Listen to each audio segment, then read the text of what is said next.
New Zealand is famous for its unique and isolated ecology. Before humans arrived, the only land mammals native to the islands were a few species of bat. Marine mammals like seals, sea lions, whales, and dolphins also live in the waters around the islands, but there were no native land-dwelling mammals. No foxes, no wild cats, no otters, and not even a single species of marsupial or monotreme, despite how abundant they are in nearby regions. That's what makes the reports of an unknown mammal known as Káurēke or Waitoreke so intriguing. The scattered reports go back centuries. The descriptions of the animal vary widely, and if it's real, it would completely rewrite what we know about New Zealand's natural history. The Káurēke is usually said to be about the size of a cat or a rabbit, with short legs, dark brown fur, and a long, bushy or beaver-like tail. Some accounts say it stalks prey in the dense underbrush like a dog. Others claim it has webbed feet, prefers to swim, and lives near rivers or lakes. Some say that it lays eggs like a platypus or echidna, while others insist that it doesn't. But to understand what this mysterious animal really is, we need to take a closer look at the stories told by those who claimed to encounter it. In this video, we're taking a detailed look at New Zealand's cryptid mammal, the Káurēke or Waitoreke.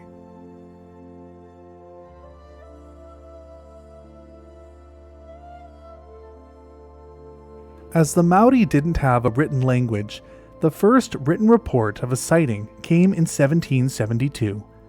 Captain James Cook had already spent 6 or 7 months sailing around New Zealand, and he was confused by the lack of wildlife that seemed to occupy the islands.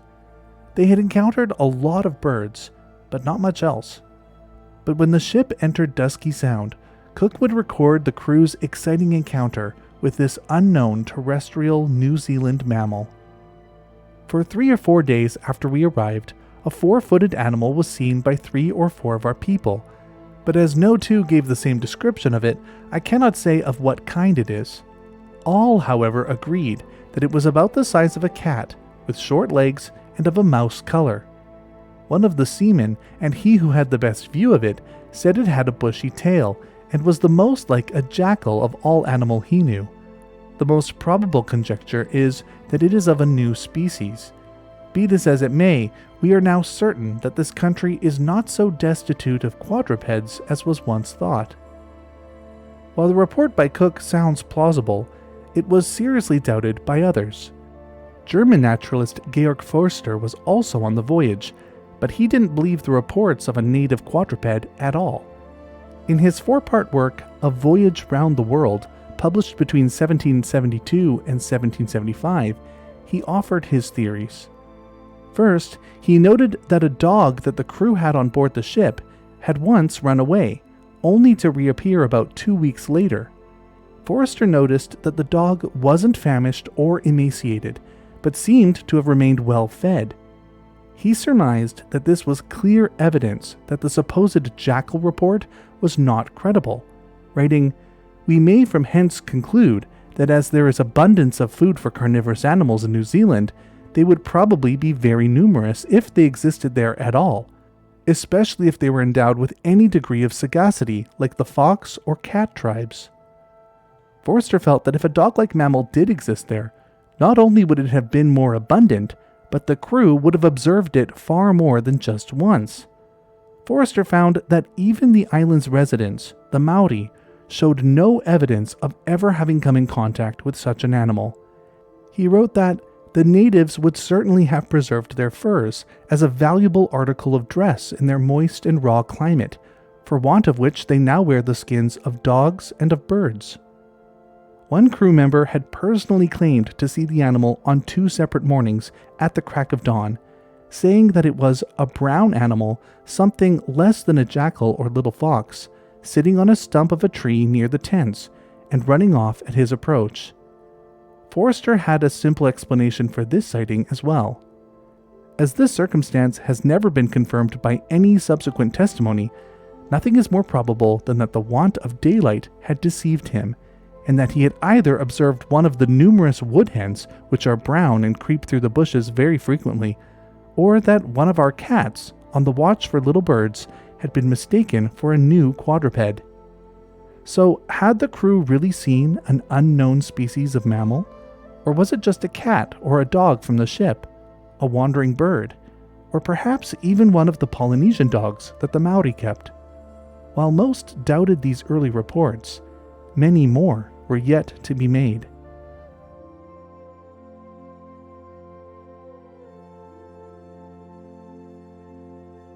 A few decades later, in the 1840s, Reverend Richard Taylor claimed that he personally saw footprints of an unknown animal along a riverbank that reminded him of an otter. He wanted to identify it and believed that others must have encountered it as well, so he began to collect reports from the people that he came in contact with. A man named Seymour of Waitoreke stated that he had repeatedly seen an animal in the Middle Island near Dusky Bay on the southwest coast, which he called a muskrat from the strong smell it emitted. He said its tail was thick and resembled the ripe fruit of the kia, which is not unlike in appearance the tail of a beaver. This account was corroborated by Tamihana Te Ra'uparaha, who spoke of it as being more than double the size of the Norway rat and as having a large flat tail. A man named Tom Cribb, who had been engaged in whaling and sealing in the neighborhood of Dusky Bay for more than 25 years, said he had not himself seen the beaver, but had several times met with their habitations, and had been surprised by seeing little streams dammed up and houses like beehives erected on one side, having two entrances, one from above and the other below the dam. One of the Camerons, who lived at Kaiwarawara when the settlers first came to Wellington, stated that he saw one of these large rats and pursued it, but it took to the water and dived out of sight. A man named Hawkins met with what he called a kind of freshwater otter. As he found their skins not equal to those of the seal, he did not trouble himself any more about them. This appears to have been the beaver already alluded to. Then, through the 1840s, Walter Mantle, a government official and naturalist, collected oral descriptions directly from the Maori. A Maori chief named Tarafata said he once encountered an unknown animal. Mantle writes that the length of the animal is about 2 feet from the point of the nose to the root of the tail, the fur grizzly brown, thick short legs, bushy tail, head between that of a dog and a cat, lives in holes. The food of the land kind is lizards, of the amphibious kind, fish. This part was interesting because Tarafata seemed to be of the opinion that there were two different animals in question, one that was more terrestrial and the other that was more aquatic. Mantle suspected that it might be similar to some animal from Australia, so he asked if it laid eggs or had a pouch. Mantle goes on to write that, according to Tarafata, the animal does not lay eggs. Thinking of marsupials from our neighborland, New Holland, I made a special inquiry as to an abdominal pouch. The reply was in the negative, and altogether the account pointed to an animal resembling the otter or badger rather than to the beaver, which some persons have thought it might prove to be. There were several other Maori reports, including one from Tamihana Te Ra'uparaha, a respected Ngāti Toa chief and writer. He corroborated Seymour's story of an aquatic, rat-like animal that had a large, flat tail. Another came from Tuture Tekene, an elder of the Ngāti Mamwe at Fiordland. He said he saw an animal that was active like a dabchick and swam like an eel in the water, as if it was right at home. He also felt that the animal was rat-like. And there are accounts from various Ma'apa, or Maori storytellers, who said that their forefathers held the tradition of keeping this animal as a pet before Europeans arrived, claiming that it was very familiar to them. In the 1860s, geologist Julius von Haast had several close encounters with what he thought was the same animal described by others, the first of which was in June of 1861.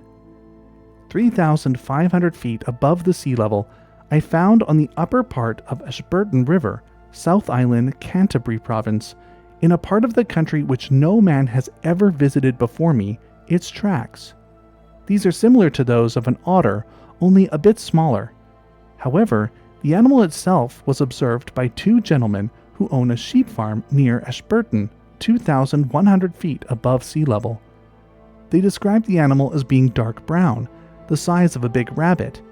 When hit with a whip, it made a whistle-like sound and disappeared in the water.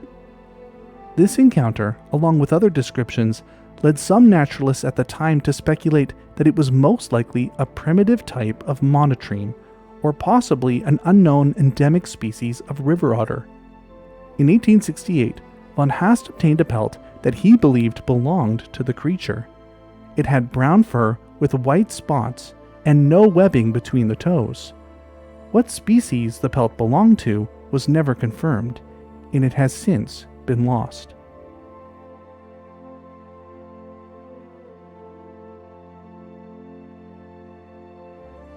By the early 20th century, sightings of New Zealand's cryptid mammal were still occurring, but now they were being systematically documented. Observers by this point were very familiar with New Zealand's wildlife, and their reports included finer detail. The animal was now generally referred to as Waitoreke, or the South Island Otter, and rather than being something like a fox or a cat, it was now generally regarded to be a rabbit-sized, semi-aquatic mammal, heavily associated with streams and rivers. By the 1970s, a growing file of sightings was being maintained by a man named Les Henderson. In a paper published in 1974 titled The South Island Otter, a Reassessment by G.A. Pollock, Henderson's list of sightings were critically assessed from a scientific standpoint. These accounts are diverse, but show a surprising uniformity and high specificity. The person who claimed to see the Waitoreke the most in the 21st century was an avid outdoorsman named A.E. Tapper. He spent much of his time in the wilds of New Zealand and would have been extremely familiar with the country's wildlife. Between 1890 and 1921, he recorded at least 6 sightings of an otter-like animal that he thought was a Waitoreke. The first was near the town of Clifton, in the southernmost part of the South Island. Shortly thereafter, he encountered it again near the town of Kennington on the Waihape River. At a later date, while fishing on the Waitutu River near Lake Hakapoa, he saw it for the 3rd time. In 1912, while fishing in the Makarewa River below Wallace-town, he watched one swimming for about 15 minutes, this time with another man who corroborated his story. Then in 1920 and 1921, he had his last 2 sightings, both at the Waikiwi River below the Invercargill Abattoir. In each of these instances, the animal was encountered swimming in or sitting next to a body of fresh water. Pollock identified the last sighting as the most significant, as Tapper gave specific details that added weight to the theory that this was, in fact, a mammal. He quotes Tapper as saying, "About sundown, I had fished up to an old decayed bridge, and was but a few yards past it when something that no doubt had been sheltering under the bridge splashed, dived into the water, and swam past me upstream, disappearing under some scrub on the other side. It was dusk, the water dark, yet I was close enough to distinguish a dark, shadowy form, 18 inches or 2 feet deep. The wake it made in the water showed it to be of some size, but the strangest part was the noise it made when going through the water and the numerous bubbles that followed in its track. The noise was exactly that made by throwing a handful of shots or small stones in the water, and the bubbles, I should think, would lead one to suppose that it was a fur-bearing animal, and caused by the air particles in the fur being released by the action of the animal in motion while swimming. I went down next day, but beyond finding tracks in the mud similar to a rabbit's, but apparently webbed, I found no trace." Tapper later wrote in to the Southland Times, recalling that some months later, investigation made at the spot where it disappeared revealed a hole in the bank, about the size of a rabbit's burrow. The water had been lowered some 4 or 5 feet by the dredge, so the entrance would be 2 or 3 feet under the water.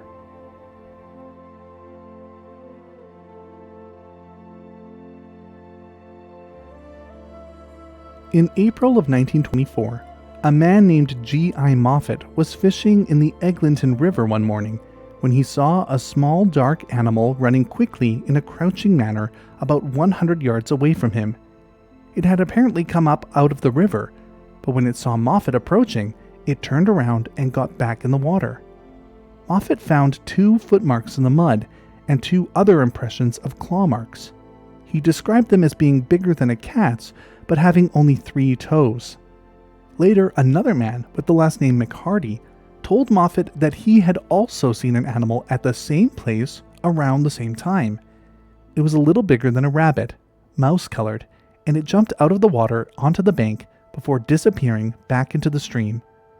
Just like Moffat, McHardy didn't recognize the animal in question and had remained puzzled by its possible identity.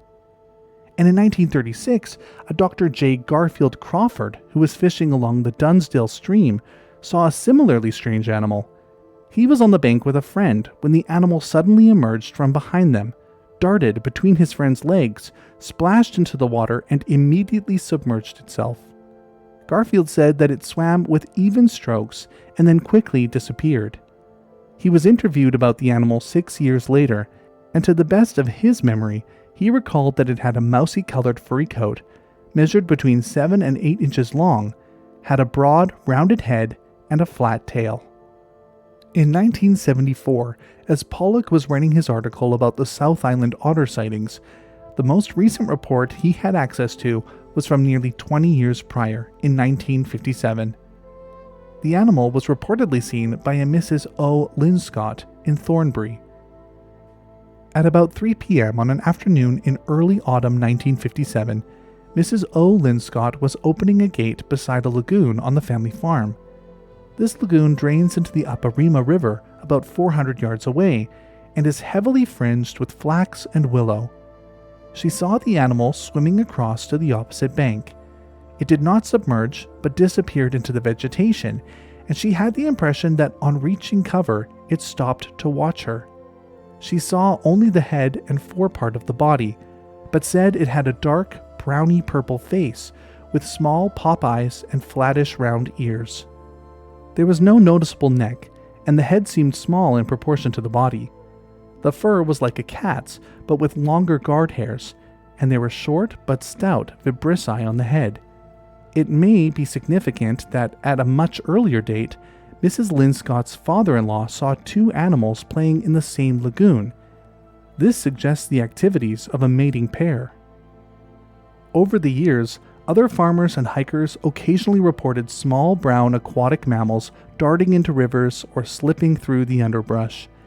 But the last report of a sighting that was considered credible was made in 1971. After that, the Waitoreke, or South Island Otter, seemingly disappeared into obscurity.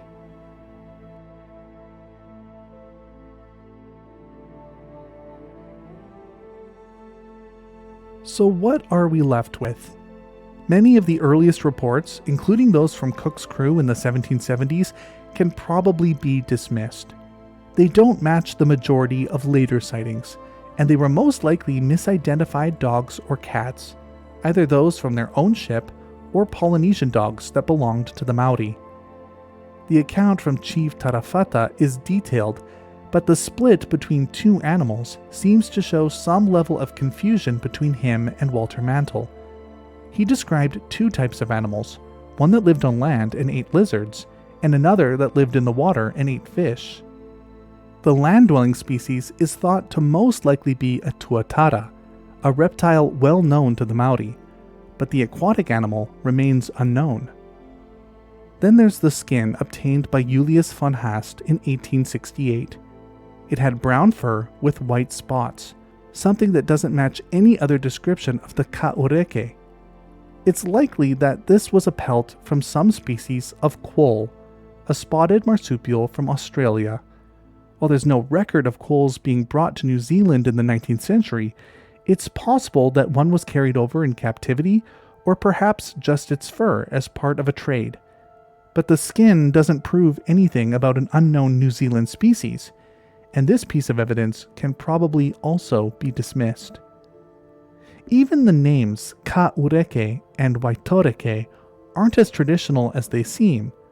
These words don't appear in early Maori dictionaries, and they may have been introduced later, likely by Europeans trying to give the sightings more local credibility by attaching them to Maori culture. So what could the South Island otter actually be? One frequently suggested candidate is the brush-tail possum. Introduced from Australia in the 19th century, they were well established in the southern parts of New Zealand by the 1870s. The possums would have been unfamiliar to many people as they expanded into new territories, and it's possible that some early encounters led to confused reports. However, reports of an unidentified mammal from Fiordland are not easily attributed to the brush-tail possum, as they didn't manage to spread into that region until the 1940s or 50s. It's also possible that the Káurēke was never a single species at all, but a case of folk memory or a local legend that led people to misidentify animals like weka, dabchicks, or even cats and ferrets as something else entirely. In his 1974 journal article, Pollock comes to the conclusion that the animal in question was most likely a species of otter that was introduced from some part of East or Southeast Asia. The Maori had stories of their forefathers keeping the animals domestically, something that has historically happened with otters in parts of Asia. In Pollock's conclusion, he states that A, the Waitoreke of Maori tradition is an actual, not a mythical animal. B, it's an otter of some Asian species yet to be identified. C, it was introduced probably about 5 centuries ago by storm-driven mariners or fishermen from Southeast Asia. And D, he felt that as of 1974, it still survived in western Otago and Southland, probably in reduced numbers and only in some regions. While it may have been an otter, no physical evidence of wild otters has ever been discovered in New Zealand. The most popular theory today is that the sightings of semi-aquatic mammals were actually New Zealand fur seals. These animals, especially young individuals, are known to swim far up rivers, and they can move surprisingly well both on land and in water.